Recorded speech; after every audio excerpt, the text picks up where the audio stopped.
السلام عليكم ورحمة الله وبركاته. أعوذ بالله من الشيطان الرجيم. بسم الله الرحمن الرحيم، والصلاة والسلام على رسولنا محمد سيد الأولين والآخرين. مدد يا رسول مدد يا سادة أصحاب رسول مدد يا مشاهد الدستور ومن شاء الله فارس أحسن شيخ محمد الفقان مدد طريقتنا والصحبة والخير في الجميع. اللہ عز و جل نے پیغمبر کیوں بھیجے؟ پیغمبروں کا علیہ السلام انہوں نے کیا کیا؟ ان کا کام لوگوں کو گناہوں سے بچانا تھا، انہیں جہنم سے بچانا تھا۔ ان کی ساری فکر لوگوں کو بچانے کے لیے تھی جہنم سے، اور یہ کہ وہ جنت میں جائیں۔ بالکل، پیغمبروں کے اپنے وظیفے تھے، دنیاوی کام تھے۔ ہر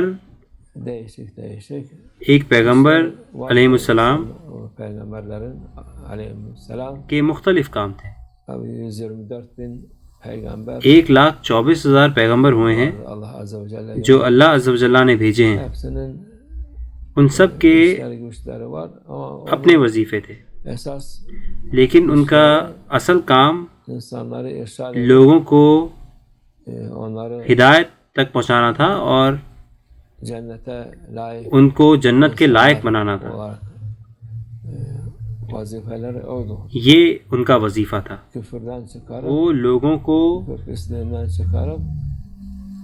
کفر کی گندگی سے باہر نکالنا چاہتے تھے اور انہیں ایمان تک پہنچانا چاہتے تھے، اور ان کو اللہ عز و جل کے سامنے صاف ستھرا پیش کرنا چاہتے تھے۔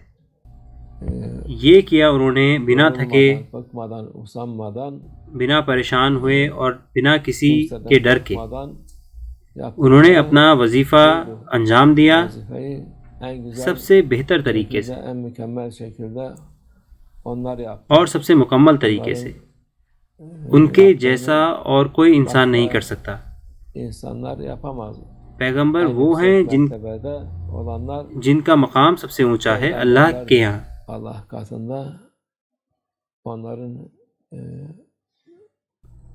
ان کے مرتبے تک نہیں پہنچا جا سکتا، لیکن ان کی نقل کی جا سکتی ہے۔ ہمارے رسول اللہ صلی اللہ علیہ وسلم فرماتے ہیں کہ میری امت کے عالم بنی اسرائیل کے پیغمبروں کے برابر ہیں۔ تو وہ اتنے اونچے مرتبے پر پہنچ چکے ہیں ان کے مقابلے میں۔ لیکن پیغمبر معصوم ہوتے ہیں، وہ گناہوں سے صاف ہوتے ہیں۔ بالکل وہ ایسا ہی کرتے ہیں جیسا اللہ عز و جل ان سے چاہتا ہے۔ وہ ان کو گناہ نہیں کرنے دیتا۔ یہ کبھی غلطیاں کر سکتے ہیں، غلطیاں اور گناہ مختلف ہیں۔